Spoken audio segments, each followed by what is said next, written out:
Olá pessoal, como vocês estão? Tudo bem? Aqui quem fala é o professor André.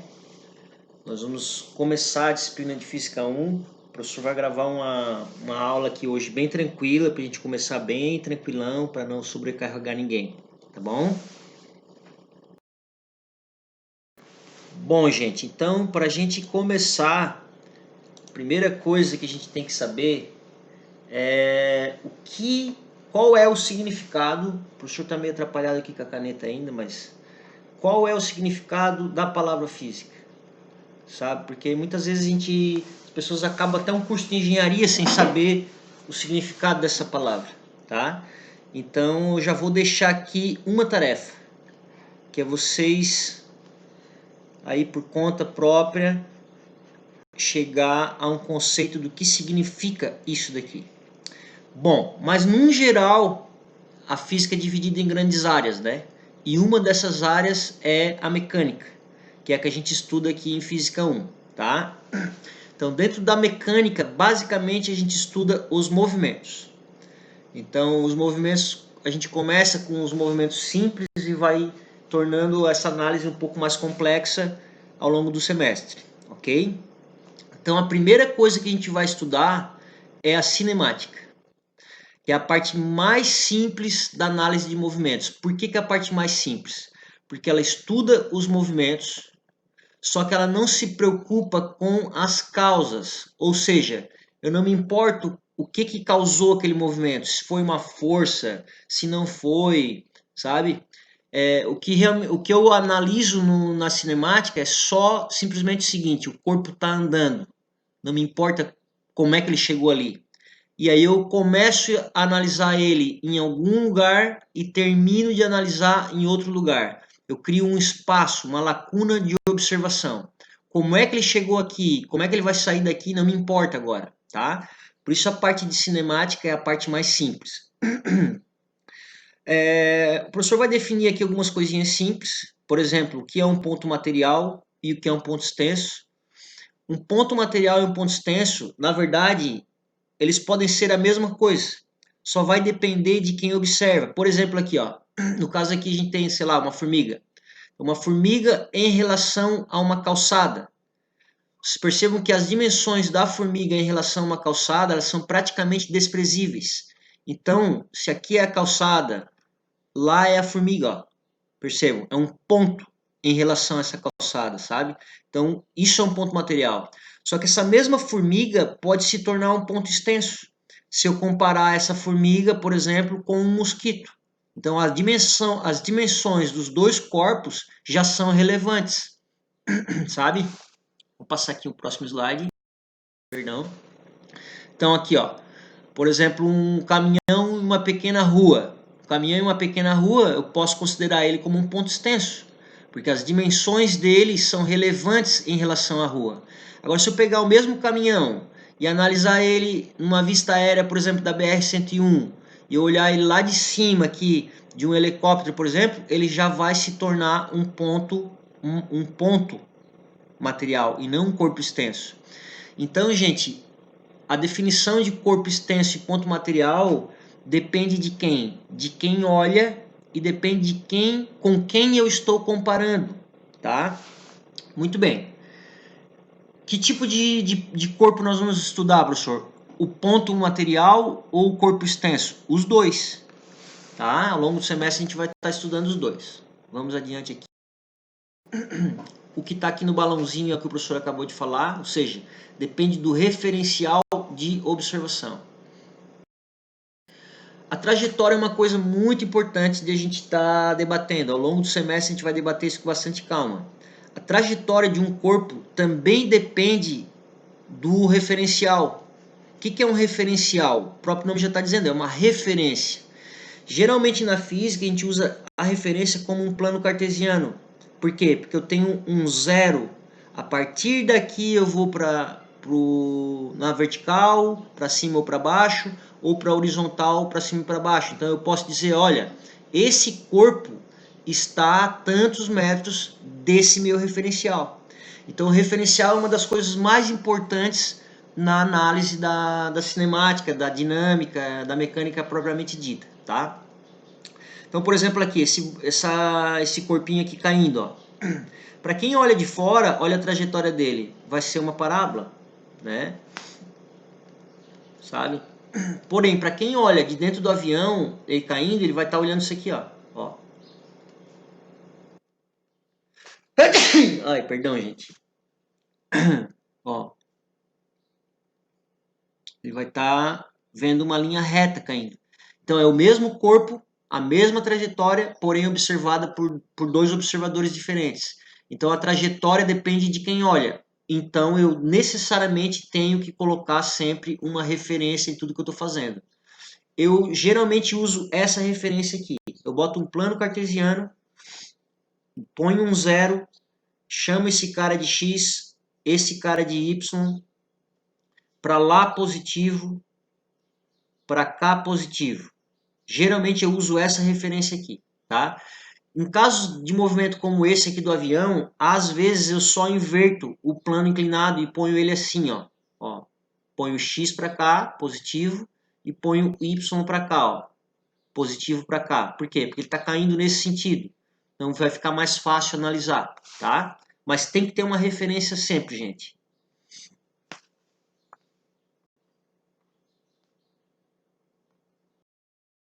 Ok, vamos continuando aqui então. Isso que está aqui também é o que o professor acabou de comentar com vocês no slide anterior. Então vamos lá. Agora vamos começar propriamente dito aqui o negócio. Bom, gente, se eu vou analisar o movimento de um corpo, eu sou obrigado a ter um referencial. Então nesse caso aqui, ó, o referencial é esse cara aqui, ó. Ou seja, aqui é o zero. Aqui eu comecei a analisar. Então, nesse ponto aqui, ele está a 10 metros da minha origem. Quando eu comecei a analisar, vamos chamar aqui de 1, ó. Quando eu comecei a olhar o movimento, ele já estava a 10 metros da origem. Quando eu terminei de olhar o movimento, vamos chamar aqui de 2, ó, ele está a 35 metros da origem e está a 25 metros da onde eu comecei a olhar, certo? Então vamos lá. A primeira coisa que a gente tem que definir aqui para a gente começar a estudar é o seguinte: a posição de um corpo, nós vamos usar duas letras para representar, ou a letra X ou a letra S. Então a partir de agora, sempre que tu vê a letra X ou a letra S, significa posição. Sempre que eu começo a analisar, aqui é o começo, ou seja, é o início. Então essa aqui é a posição inicial e essa seria a posição final. Então a posição inicial a gente representa assim, ó, X de posição inicial, a gente bota um Ozinho. Perdão. E a posição final a gente coloca X de posição e um F de final. Professor, mas eu aprendi lá a chamar de XI e XF. Pode ser também. Posso botar SO ou SI para a posição inicial e SF para a posição final? Pode também, tá? Então, nesse caso aqui, ó, a posição inicial do corpo é 10 e a posição final do corpo é 35. Então, ele variou o movimento. Presta atenção nessa palavra, variou. Sempre que existe uma variação, nós representamos por essa letra, que é uma letra grega delta. Então, variou quem? Variou a posição. Então, essa variação pode ser de qualquer coisa. No nosso caso, é de posição. Sempre que tu usa o delta para representar a variação, sempre vai ser o seguinte: o final menos o inicial. Sempre. Aqui no nosso caso, posição final menos a posição inicial. Ou seja, a variação de deslocamento aqui foi de quanto? A posição final era 35, a posição inicial era 10, então ele variou 25, deixa eu escrever de novo aqui, 25 quilômetros. Essa foi a variação da posição. A variação da posição, gente, o deslocamento nem sempre é igual à distância percorrida. Nesse caso aqui ó, ele estava no quilômetro 10, ele chegou no quilômetro 35, então ele se deslocou, ele andou uma distância, ele percorreu uma distância de 25 quilômetros. Mas nem sempre o delta, a variação é a distância percorrida. Professor, ficou meio confuso. Eu sei, mas vai ficar mais claro assim que as semanas forem passando, tá, gente?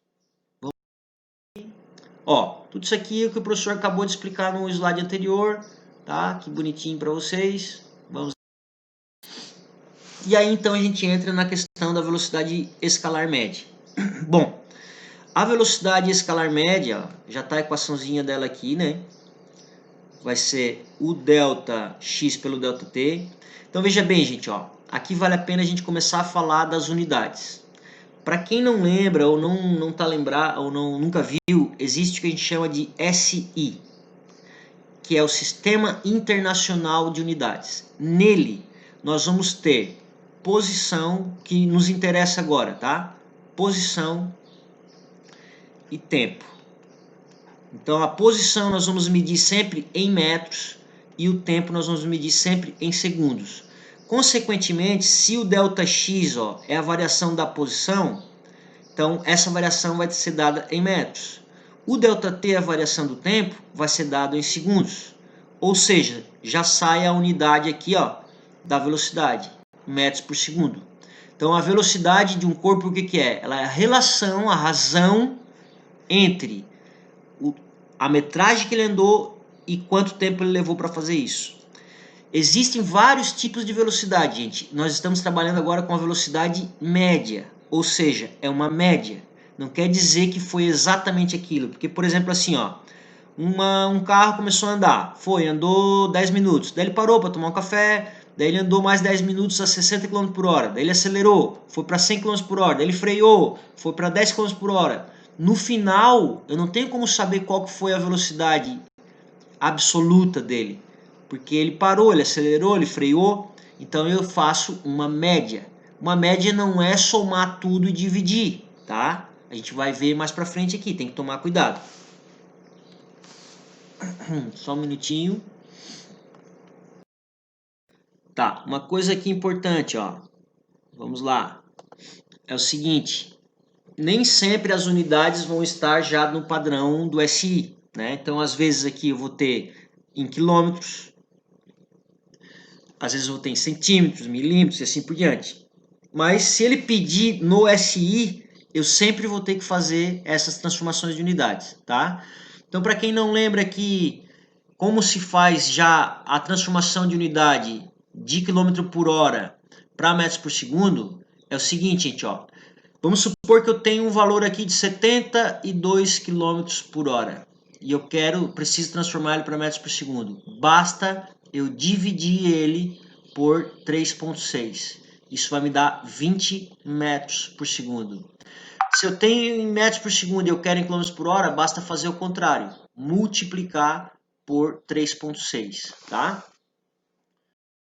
Vamos fazer um exemplo aqui rapidinho, ó. O Brasil voltou a ser representado no lugar mais alto do pódio na prova dos 100 metros rasos. Beleza, então a distância que ele vai percorrer, ó, vai ser de 100 metros.